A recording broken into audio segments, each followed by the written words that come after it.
story of the Liberty dime from 1967, a coin whose true value can be dramatically different from its modest face value because of rare errors, minting mistakes, and extraordinary possibilities that continue to excite collectors across the world. At first glance, the 1967 Liberty dime appears completely ordinary.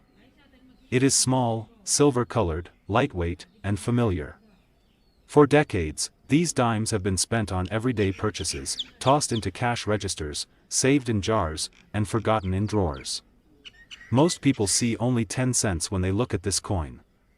But for collectors, historians, and numismatic experts, the 1967 Liberty dime represents something much more complex and potentially life-changing. The year 1967 is especially significant in United States coinage history. It was a time of transition, experimentation, and immense pressure on the U.S. Mint. During the mid-1960s, the country was facing a severe coin shortage. Rising metal prices, hoarding, and public uncertainty forced the mint to take drastic measures to keep coins flowing into circulation. In response, the mint made several unusual decisions that would later contribute to some of the most interesting and valuable error coins ever discovered. One of the most important changes during this period was the temporary removal of mint marks from U.S. coins. From 1965 through 1967, dimes did not display a mint mark, regardless of whether they were struck in Philadelphia, Denver, or San Francisco. This decision was intended to discourage collectors from hoarding coins based on mint location. While this policy simplified coin designs, it also introduced a unique layer of mystery and complexity for collectors today, because the 1967 Liberty dime lacks a visible mint mark, identifying where it was struck becomes far more challenging.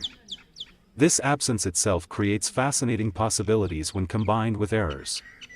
Coins struck at different mints use different dies, presses, and production environments, and subtle differences can sometimes be detected by experts. When a dramatic error appears on a 1967 dime, the question of its origin becomes part of its story, adding intrigue and potential value. The Liberty design on the dime represents American ideals of freedom, dignity, and continuity. Liberty's portrait is meant to be clean, balanced, and precise. Any deviation from this standard immediately catches the eye of a trained collector. Errors that distort Liberty's image are especially compelling because they alter an iconic symbol that has remained largely unchanged for generations. One of the most valuable categories of errors that can affect a 1967 Liberty dime involves planchet errors. The planchet is the blank metal disc that becomes a coin after it is struck. During the chaotic production environment of the mid-1960s, planchet mix-ups were more likely than usual. A 1967 dime struck on the wrong planchet,